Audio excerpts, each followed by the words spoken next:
I say figure out what you think is best for you and try that. Part of it's a matter of age. At my age now, you make more conservative investments.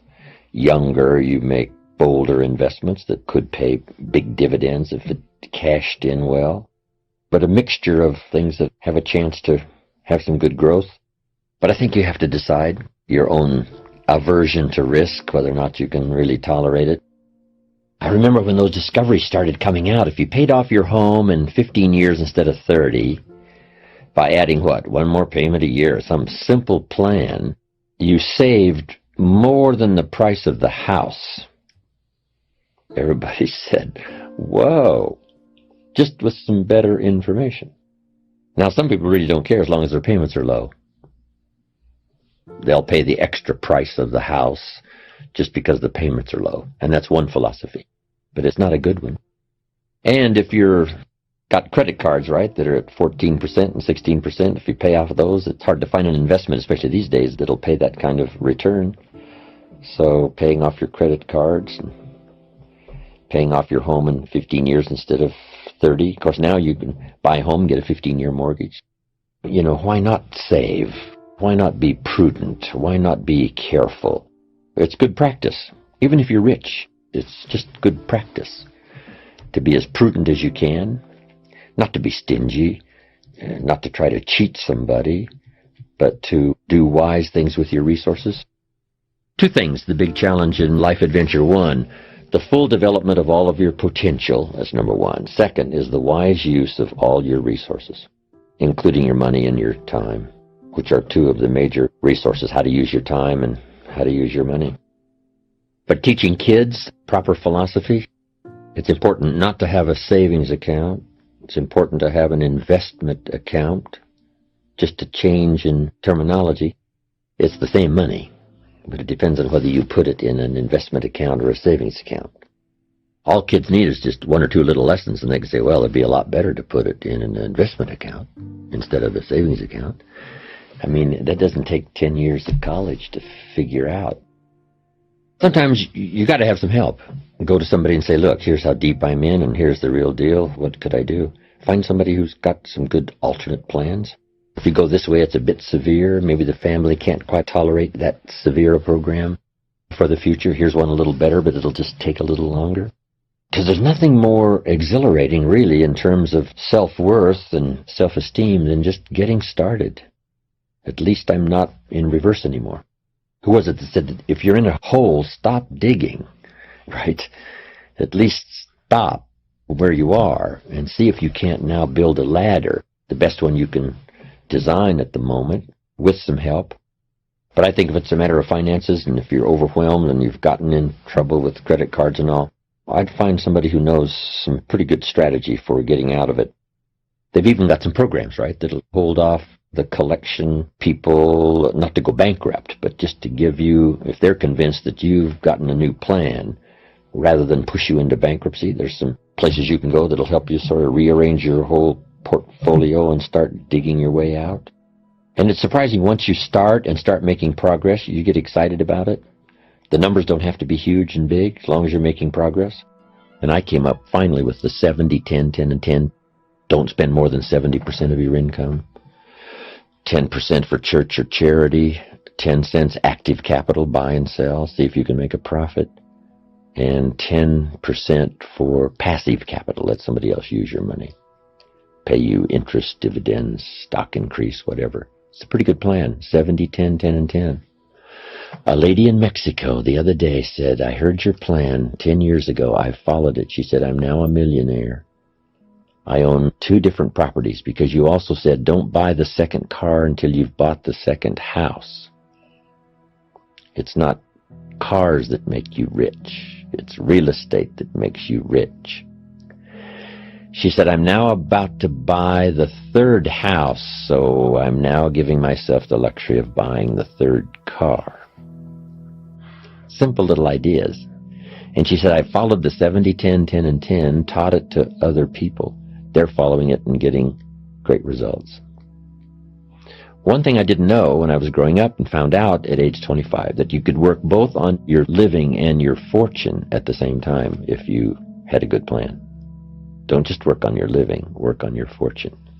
Work on becoming financially independent. Financial independence is the ability to live from the income of your personally invested resources. And the day you can finally do that, what's exciting about that is that now you can work for joy and not for necessity. And strangely enough, you probably work a lot harder for joy than you do for necessity. I have a unique friend. He started an enterprise, and by the time he had it up and running about 2.5, 3 years, he didn't have to work anymore the rest of his life. So now he's financially independent. But then he created a vast fortune, that next 20 years of his life, simply because he was working for joy and not for necessity. So get to that position as quick as you can. So I'm now teaching. Work both on your living and your fortune. The reason for earning a living is to make a fortune, not necessarily from your living, but from what you earn, invested wisely. I talked to a lady the other day. She said, "Mr. Rohn, I'm in real estate." I said, "Wonderful. How many properties do you own?" She said, No, I sell real estate." I said, "Well, let me ask you one more time. How many properties do you own?" Finally got the message across. I said, "The reason for selling real estate is to earn the money to buy real estate. If you sell real estate, you make a living. If you buy real estate, you make a fortune." She said, "I got the message." So don't buy the second car until you've bought the second home. I started out, age 25, I'm working hard to make a living, and I found out how to start working on my fortune. That might not be for everyone, but you can turn part of your present income, if you think I've got to stick with a job for 30 years and retire, if that's your mindset and you want to do that, fine. But now you must wisely use the resources from that income to make a profit, even if you let other people use the money and pay you interest and dividends. If at least you do that, whether you buy and sell or not. But who couldn't? If you worked on a job for 40 years, why couldn't you buy a piece of property and sell it for more than you paid for it? Why couldn't you buy a home, sell it for more than you paid for it? Why couldn't you buy a piece of property that needs repair, find somebody to repair it, and sell it for more than you paid for it? Why couldn't you do that over the next 40 years, as well as work on the job and punch the clock and do your duty and retire as a faithful employee? Why not work both on your fortune and your living? Why not? If the least you did was to take part of what you've earned as a living and let someone else use it and pay you for the use, if you did that over 40 years, you would easily be financially independent, not from your job, but from your investments. Then if you can find other ways, because it's stimulating. Who was it said? Was it Eisenhower? Someone said, "Find a piece of property and leave it better than you found it." Just something. Claude Olney, who put together a program called "Where There's a Will, There's an A," became highly successful as an infomercial. He came to my seminars years and years ago before he put that program together, and he said, "I've got an idea. What do you think?" I said, "It's a winner." Sure enough, made him millions. He made money on every car he bought because of the incredible way he took care of it and the way he made it shine and gleam, so that when he got ready to sell it, it was worth more than when he bought it. That was one of his projects. I'm going to make money on every car I buy. See, it just depends on your attitude and your philosophy. And the answer is, why not? Amazing. Two different people with two different attitudes. One lets it all go because it doesn't seem to make a difference. Another one says, "I make money on whatever I touch. Whatever I touch gets better. It doesn't get dirty. It gets better." A guy who owned a bunch of apartments said to me, "Most everybody leaves the apartment that they rent worse than they found it." I said, "You gotta be kidding." He said, "No. Some leave it trashed." I said, "Impossible." He said, "No." I said, "What a reputation. What I touch turns to trash instead of gets better." Amazing. But what if you had the attitude or the mindset I'm going to leave wherever I am, I'm going to leave it better than I found it. Not just what it did for the world, because it's a better place if you do that, but what it did for your psyche.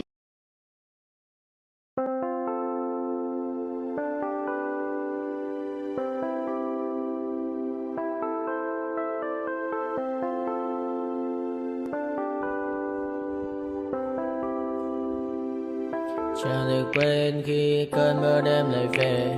Em nơi quên lời thề và ta như đông chìm sâu. Không còn mới em anh nhận màu. Em chỉ cần mơ đâu em bay. Chỉ còn là những cơn mưa vô giá cho bên mơ em không mơ anh. Anh một đêm mơ chỉ cần bên em không được cơn nhớ và chỉ có em không muốn nhớ. Và người ta bên nhau như ngã tớ. Muốn nhớ vì say em chỉ có mấy em ở đây và anh như muốn chết đi nhưng không muốn em mơ mày. Tình yêu làm cho ta đau đầu không em như mà mơ mộng. Anh như đêm mong cầu và mưa bên em âu sầu. Chào cả mắt ba đêm mơ chỉ có bên em nhưng là khó mơ. Mà đã ra em muốn bên ai anh không mong gì hơn, chỉ mong em sẽ ở đây ôm anh thật gần. Anh chỉ mong đôi ta được có nhau mà đừng em đâu anh có em. Một đêm bên anh có em ta sẽ trao nhau môi hôn thật sâu. Ôm anh cứ nữa mà ngâu và em chỉ nằm đâu. Anh không muốn em ở đâu đâu. Một cơn lát thứ anh không mơ cầu mà gặp đôi anh mà bên anh chỉ là my friend em quên đi bao lời hứa, quên đi cả những ngày xưa anh chỉ là một đứa em cứ một chưa mà đừng ở đêm ở đêm. Anh nhìn một đôi bằng kem không như là ba xin thêm cho em nhiều hơn như là kem chỉ cần là mưa thôi. Em chỉ cần là mưa thôi, còn ai sẽ là nắng rồi.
told your friend you're not okay. And tell me what's wrong and why you never said you felt that way. And guess you're trying to stay strong and fake a smile until I look away. But I've known you too long, it hurts to watch your blue eyes fade to gray as you fade away, as you fade away. Yeah, I'm about to fade away, cause every time I wake up I feel like it's Monday. Something's going wrong with all the chemicals up in my brain. All of a sudden I don't look at anything the same way. Got a build up of my thoughts sitting in an ashtray. I'm sorry that I'm so inconvenient, okay. Just let me be me and I'll stay out of your way. I can see the way you look at me, I'm such a disgrace. I never really asked to be brought into this place. You wanna love me? Well then baby have a taste. All the highs and the lows, no you'll never be the same. I don't really wanna hurt you but I can't control the pain. If you're sticking by my side, maybe we could be okay. Okay, maybe you could be the change I need today. I promise that I've never felt this way. I really hope that you will choose to stay through all the pain. I know you told your friend you're not okay. And tell me what's wrong and why you never said you felt that way. And guess you're trying to stay strong and fake a smile until I look away. But I've known you too long, it hurts to watch your blue eyes fade to gray as you fade away.